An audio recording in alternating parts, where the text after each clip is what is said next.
Hey and welcome to the Leniverse. Welcome to Fantasy February, a whole month of reading fantasy fiction. Let's face it, if you are already a fantasy reader, you probably read fantasy every month of the year. And if you're not, then you're unlikely to be persuaded to dedicate an entire month to just reading fantasy. On the other hand, if you used to read fantasy and you've drifted away from the genre lately, or life has just been too busy for a genre that is known for some fairly chunky books, then you might find that you could use a month of just focusing on those fantasy books, looking through the recommendations and the backlog that has piled up. In which case, you might want to keep me company for Fantasy February. One of the great things about February is that it is exactly 4 weeks long, most of the time. And that makes it very easy to divide into 4 weeks of different reading. You could, for instance, pick one book per week, or one author per week, or a different fantasy subgenre per week. But what I have decided to do this year is to divide the month into start a series, continue a series, potentially finish a series, and then standalones. I decided last year that 2025 would be the year where I finally read the Dark Tower series, and in preparation for that I read The Stand and I read Salem's Lot. So for the first week of February, I am reading The Gunslinger. This is a remarkably short book for Stephen King, and I consider it fairly unlikely that I'll need a whole week to read it, which means that I also get to start another series. And that's good because I do have more series that I would like to read. And also, since I'm planning on start a series, continue a series, and maybe finish a series, I need something different, because I'm not reading the entire Dark Tower series in 3 weeks. Which means that I should also start a trilogy. And here I have 2 options in mind. I don't think I have the time to read both of them, so I'm going to have to make a choice. And that's going to be a difficult one. I might have to read a chapter of each and just see which one appeals to me the most. Or hopefully I can get some help from you, if you have read them. My first option is The Blade Itself by Joe Abercrombie. It's the first book in the First Law trilogy. In this series we follow a 9-fingered barbarian with anger management issues, a crippled torturer, an entitled nobleman and officer, and a grumpy wizard with a hapless apprentice. This is a grimdark series, which means that there are no heroes, there's no battle between good and evil. Everybody in the series is morally grey, at the very least, and most likely pretty dark grey. A friend recommended this series to me years ago, and she said she had pretty much given up on the fantasy genre, but this was the series that saved it for her and made her excited to read fantasy again. This book came out in 2006, so I think it's high time that I get to it.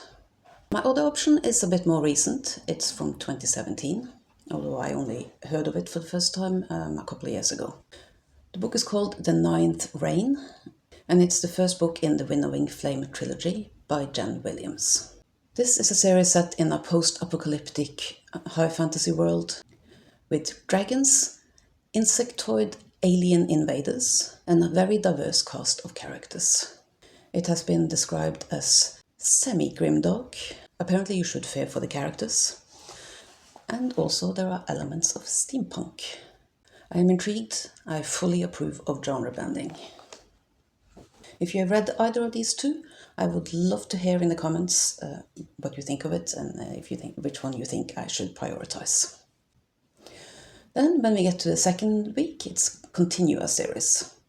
And every time I mention to anybody that I am starting Dark Tower, they are very quick to tell me that, oh, you mustn't give up after the first book, because apparently the first book is really confusing and a lot of people don't get on with it, and that it's important to read the second book before I decide whether or not to abandon the series or if I should continue the series.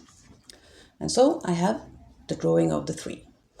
This one is slightly bigger, so that might actually take up most of the week. Who knows? But if it doesn't, then I will hopefully continue whichever trilogy I started in week 1. And if I do manage to do that, then I have a chance of finishing a series in week 3. And if I don't, then I guess week 3 just becomes continuous series as well. But I will not continue with the Dark Tower series in week 3, both because I don't have book 3. I decided to wait until I read the first 2 to see if I actually want to invest in the entire series.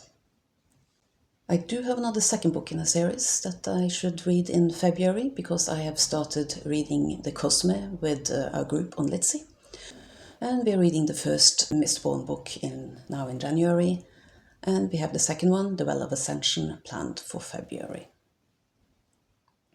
So somehow I'm going to have to squeeze that in somewhere. So I might find myself spending week 2 or 3 of February reading first this one and then The Well of Ascension. Whatever happens during these 2 weeks, the final week of February, I declare series free. I mean, if I'm just finishing up a book, that's okay. But I'm not continuing a series in the final week. The final week will be a well-deserved break, where I get to read a standalone. And no, there aren't that many standalones in the world of fantasy. They do exist, they're not quite as rare as unicorns. When it comes to a fantasy setting, they're probably rarer than unicorns, but you know what I mean. And here I have the book that I am probably looking forward to the most in all of Fantasy February. It is a book that I think pretty much all of Fantasy BookTube read and loved a couple of years ago. It's called The Sword of Kaigen. It seems to be universally loved, and it's also a self-published book. It is Japanese military fantasy, and it also follows a mother and a son. So that should make it somewhat different to the other books that I am reading in February. This book is supposed to have exceptional character work and superb battle scenes, and just be a page-turner from start to finish. I am very excited. Hopefully it is so much of a page-turner that even though it is 650 pages or so, I will have time for another book in that week, because I am supposed to read a book with flames on the cover for the Read Good Challenge. And for all that one of the series I'm considering is called The Winnowing Flame, there doesn't appear to actually be any flames on the cover. But one of my options for that prompt is The End of Mr. Y, which is the only option I came up with that could be considered a fantasy novel. This was marketed as general fiction or literary fiction, but it is supposed to have quite a lot of science fiction and fantasy elements in it, although I have also heard the words magical realism used. If you watched my video about the Read Good Challenge, then you know that I've had this book for a great many years, and I'm now feeling quite inspired to read it. So hopefully it is fantasy enough to fit with Fantasy February. And if not, oh well.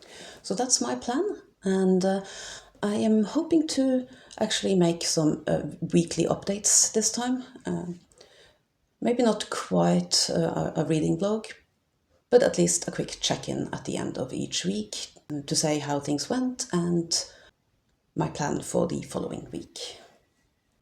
Like I said, I would love some company. Pick a fantasy novel. Pick a humongous fantasy novel and spend the whole month reading it. Pick a 15-book series and just binge on it. Or do something in between. And if you have read any of these books, especially if you can tell me if this can qualify as fantasy, and even more especially if you have read Joe Abercrombie or Jen Williams and can help me decide which one to read. So now I just have to finish up my January reads and wait for February to start. Enjoy your fantasy fiction, be it grimdark or cozy. And I will see you at the end of the first week of February, hopefully.